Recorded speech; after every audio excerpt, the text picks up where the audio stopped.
The inheritance battle over Sanjay Kapoor's estate continues to unfold, with his wife, Priya Sachdev Kapoor, and his children from his previous marriage to actress Karisma Kapoor at the center of the legal storm. The case revolves around a will worth an estimated 30,000 crore rupees, and the children are contesting its legitimacy. Priya's lawyer, Rajiv Nair, made bold statements in the Delhi High Court arguing that the children's challenge is bogus. He clarified that the only valid grounds for contesting a will are if the deceased was of unsound mind or was coerced.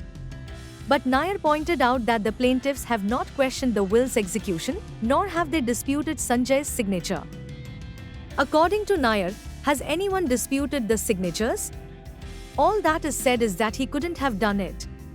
We are to only see whether the will was executed by a person of sound mind in the presence of two attesting witnesses. The children, however, claim that the will is flawed due to multiple errors, including the use of a feminine pronoun to describe Sanjay. Their lawyer, Mahesh Jethmalani, has raised concerns about misspelled names and the lack of legal counsel when drafting such a significant document.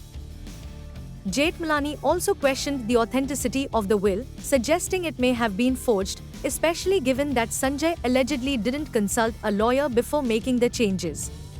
On 9 October, the children accused Priya of greed, claiming she received 60% of Sanjay's assets. Nair strongly rejected the accusations, asking, if everything was truly okay between Sanjay and Karisma, would there be another wife? He argues that this narrative being built is misleading, implying that the presence of a second wife speaks for itself. As this complex case continues, all eyes are on the Delhi High Court to determine whether the will stand or if further investigations will be launched into the accusations of forgery and mismanagement of the estate.